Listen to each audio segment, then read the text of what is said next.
Okay, so probably um, easily the most famous argument that Hume makes has to do with how do we know the future will be like the past? Now, this seems maybe off topic a little bit, but it isn't. Okay, because okay, um, look, say I take an object, my pen, okay, and I drop it. Okay, so I drop my pen, and I drop my pen, and I drop it again. What's going to happen the next time I drop my pen? Well, it's going to fall and hit the table, right? This is cause and effect. So letting go of my pen causes it to fall. Um, when you say that there is a cause and effect relationship, you are not saying that that has happened in the past. You are saying that the next time I drop my pen, it will fall. The next time I eat food, it will nourish me. The next time I drink water, it will quench my thirst. The next time I turn the key, my car will start. So it is imperative, that is um, necessary. It's important that when I say that X causes Y, A causes B, it will do that in the future. Okay, so this is critical that the future will be like the past. If we don't know this, then we don't know cause and effect, right? Think about that for a second. To say that one thing causes another thing is to say that it will keep doing that into the future. It's not just the past. But how do we know the future is going to be like the past? That's the question. Now, Hume's argument, this is very famous, is that we can't know that. Okay. And the first reason he gives is because it cannot be a deductive argument. He calls it demonstrative in the reading. The modern current name for this is deduction, which has to do with necessity. Same thing though, because what he's saying is that it's not necessary. It's not contradictory. It doesn't have to. It doesn't have to be that way. Anything in the future is not necessary. The future can always change. We don't know. You can't ever make a necessary claim about what's going to happen in the future. It's impossible. The future is unknown. I mean, you can think, guess what's going to happen in the future, but you can't know what's going to happen in the future. As he says, the future nature sometimes changes. Why couldn't this be the case in any which it does? Sometimes we expect things and they don't happen. Why can't this be the case in any possible scenario? You turn the key, the car starts. You turn the key, the car starts. Well, you turn the key and the car doesn't start. Hey, you thought it was going to, and it didn't. And that could be the case in any particular situation whatsoever. Um, Water quenches your thirst, but you drink water from the ocean, and that did not work. Anything could happen in the future. You never know. So I don't want to put it that way necessarily. I mean, you got a good idea of what's going to happen in the future, but It's only a good idea. It's not a necessary. Okay, that's the whole point of this. It's not a necessary thing. So it has to be probable. Yes, probably water is going to quench your thirst. Probably the pen's going to fall. Probably the key's going to start the car. It's got to be probable. Yes, maybe highly probable, like the sun coming up tomorrow. Very probable, but not necessary. So it's not deductive. It's not demonstrative. Another thing he uses to prove this point is that the more this sequence occurs, the more sure you are that it happens. And that's not like deduction. So the more times you see a cause and effect relationship, the more sure that you are that that cause and effect relationship exists. Because, you get sick going to a restaurant, and you're like, yeah, maybe that restaurant is not doing such a good job with hygiene or something, right? And it happens once, and you're like, maybe it was just, maybe it was just the flu or I don't know, something. But you go there again, you get sick again. You go there again, you get sick again. Then after a while, you're like, all right, I'm not going there anymore. The more it happens, the more sure there's a cause and effect relationship. And that's not like deduction, because how many times do you have to add 150 times 12? Do it. How many times you got to do that? Once, twice? That's necessity. That's deduction. By the way, what Hume calls relations of ideas. So it's not relations of ideas. So it has to be probability, which is induction. And this, again, so contingent, and so matters of fact, in his terminology. Well, seemingly it has to be that, but it can't be that. And here's where you need to pay a little bit of attention and give a little thought, because this is something that a lot of people just have a hard time really understanding. But the more you think about it, I think the more you'll understand the point he's trying to make here. He calls it experimental reasoning, by the way. We call it induction. That's the current term for that. Arguments based upon probability. But the problem with that is that to say that we know the future will be like the past begs the question. Begging the question is a fallacy. That is, it is illegitimate reasoning. It's a flaw in reasoning. It's a mistake, an error in reasoning. So if that's the case, this doesn't work either. What begging the question is essentially is that you are assuming that the conclusion is true before you draw the conclusion from the premises or the reasons. That is, the conclusion is contained in the premises or the reasons. So before you establish the point you're trying to make, you've already assumed that it's true. And you can't do that, okay? You can't prove something is true by assuming that it's true. That is begging the question. That is the fallacy. That is the logical mistake of begging the question. And that is exactly what you're doing when you're trying to use induction to prove that the future will be like the past. Okay, look. When you say that something is probably going to happen,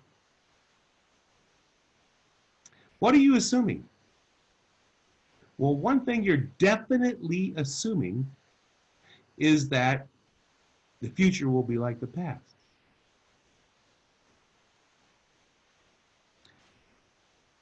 How could you ever say something is probably going to happen if you're not basing it upon the past and assuming that it's going to happen that way next time you do it. If I say the pin is going to fall when I drop it, right?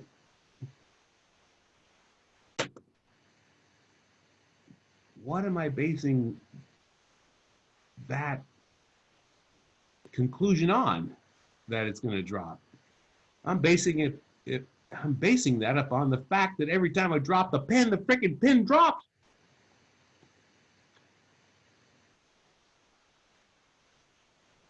But that's an assumption that what's going to happen in the future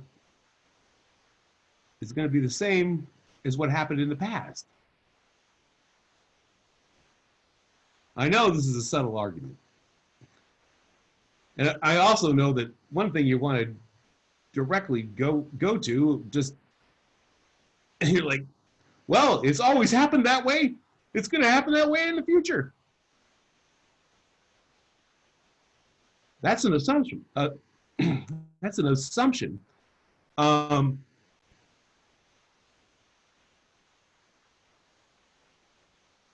Really, what you're saying, all you're really saying is the past is like the past. I know the pin fell every time. That's what I know. But I know the past is like the past. That has not gone anywhere near proving that the future is going to be like the past.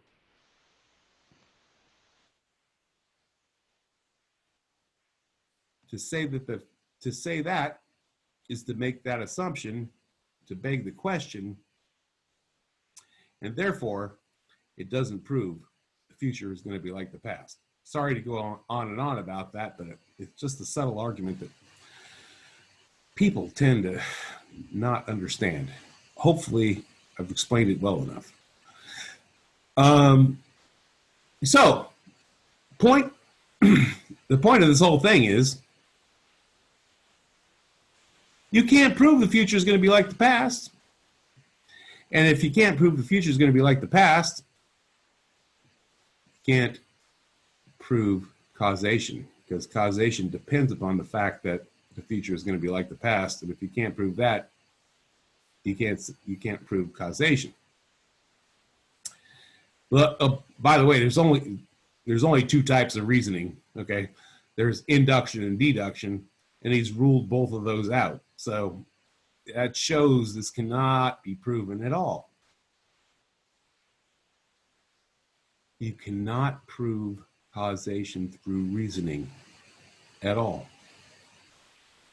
This is Hume's key argument.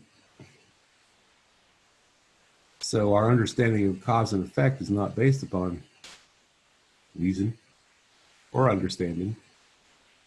It's very skeptical. Remember that most of the things that we know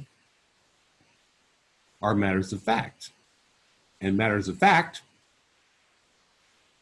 are based on cause and effect. And now we don't really understand cause and effect. It's not based upon reasoning at all. This is very skeptical, right? So this is undermining our whole knowledge of the world in a way. Well, not in a way. It is. It really is. Okay.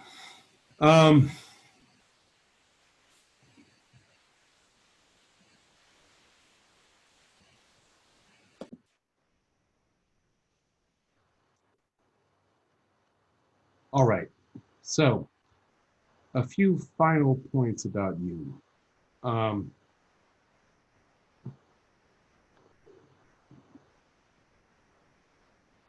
First of all, it's important to understand that Hume is not rejecting cause and effect. I mean, yes, he's a skeptic, true, but he's not saying that you should not rely upon cause and effect relationships. That's ridiculous. You wouldn't be able to do anything in your whole life. You can't, I mean, what if you reject the notion of cause and effect? How would you ever accomplish anything? That would be absurd. He's not rejecting causation. He is simply saying that it's not based upon reasoning of any kind. And he also points out, by the way, that he says even animals understand cause and effect. Think about it. Yes, they do.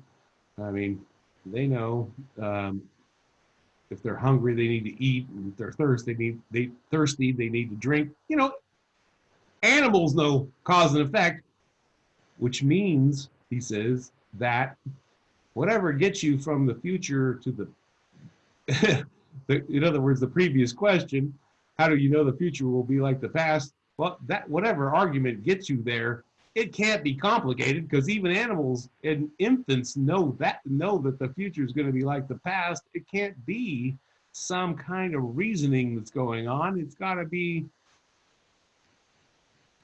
automatic, like what he calls custom or habit, which I think, you know, I think we can pretty much say in modern speech that's instinct, you know.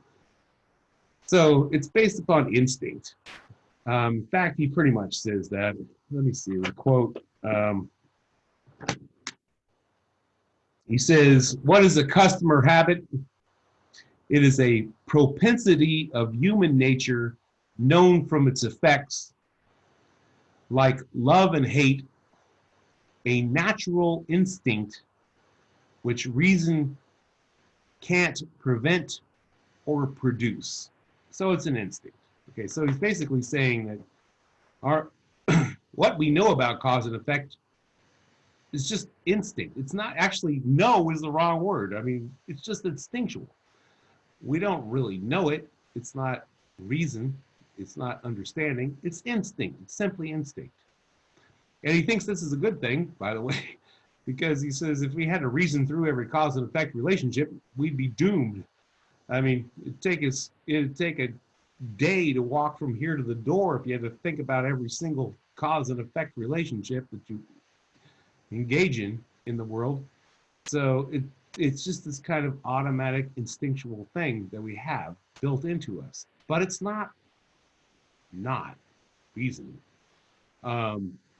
We have experience and instinct and no reason going on whatsoever. This is this, by the way, is very much the way Hume approaches a lot of problems. I should just mention that. I mean, in terms of morals and ethics, Hume thinks that everything is based on feeling and sentiment, which is, you know, built-in instincts. And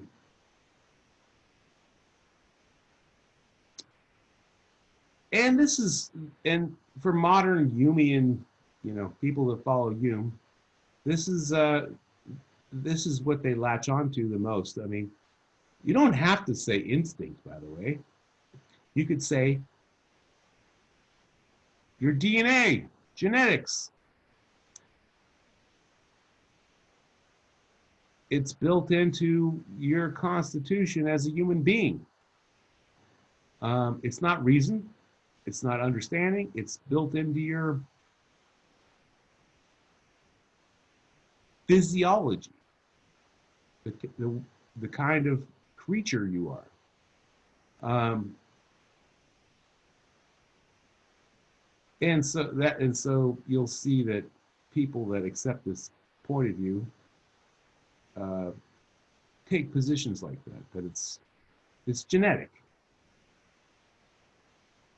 But that is not at all the same thing as saying it is part of reason or understanding. I mean, instinct is not reason. Because instinct, by the way, sort of ironically, it's cause and effect. I mean, if you have an instinct to do something, you don't have any choice. If you have a reason to do something, that implies you have a choice. There's a difference there that's very, very critical and important, because reason implies a decision. You've thought about the different reasons and you made a judgment. Instinct, you don't make a judgment when it's instinct. It's just you're hardwired to do that, right? Very big difference. All right. Now, so we've determined that causation is not something external. And then he asked the question of whether it's something perhaps internal. Look, we still got to find the impression or passion from which this idea came. He's following his empirical model about the copy principle, which I mentioned earlier. I mean, where did this get copied from? We have this idea?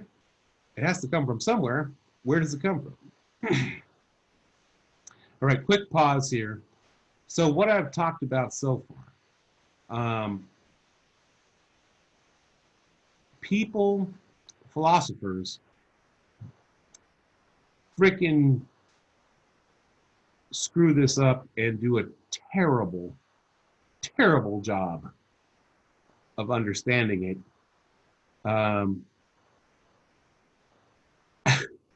I just want to throw this out here because, as a cautionary thing. If you go look on the web and try to research Hume's theory of causation, you are going to find a bunch of, well, frankly, garbage. I mean, really bad scholarship. It's not good. I'm just warning you, and it's not gonna do you much good on your paper to try to do that, especially Wikipedia. Man, if you go there, you're gonna get extremely bad information. All right, but anyway, so I'm just saying, probably a good thing to let you know. All right. This one, though, I'm going to say, if you want to go research a little bit yourself and think about and ponder on your own, that's fine. And this has to do with, where does the idea of necessary connection come from? And there is an essay question on this.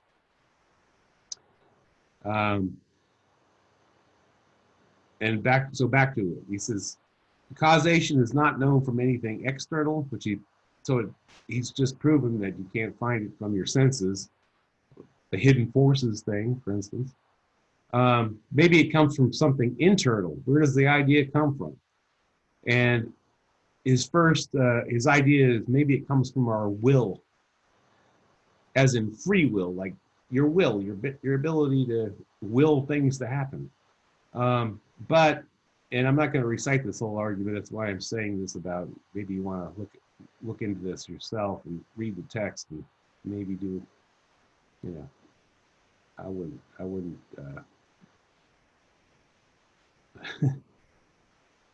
it's okay if you want to research this a bit. But anyways, he says your will over your body, your will over your mind, and he's like, no, it doesn't. None of these work. Okay, none of these answers will work out for the reasons he gives. So the idea of necessary connection, in other words, causation itself, doesn't come from the will. It doesn't come from anything external.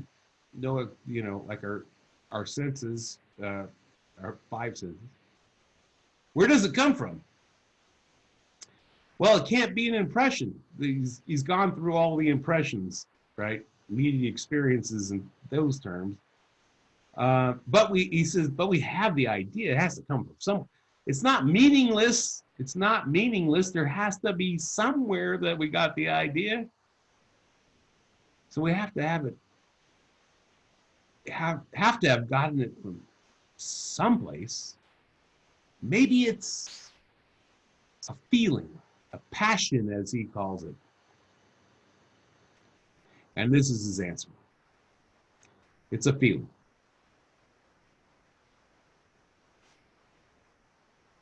Specifically, it's a feeling of expectation. So whenever you see the cause, you have an expectation that the effect will follow.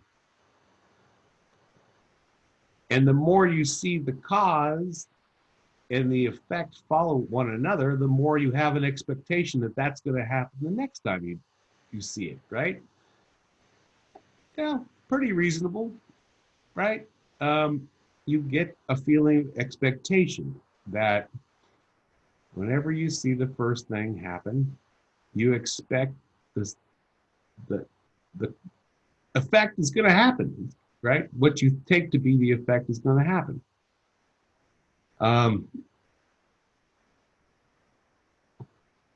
Here's the problem with this. And this really, really bothers a lot of philosophers, in particular, though, Kant. This would mean that cause and effect is an entirely subjective thing. Because it's just a feeling of expectation. It's a constant conjunction of events. You see the things happen in sequence, constantly happening. Okay, so every time that happens, right? All right, and then you expect that's going to happen in the future. You don't know, because you can't prove the future is going to be like the past, but you expect it's going to happen. But that's just subjective. It's not an objective feature of the world. You're not saying that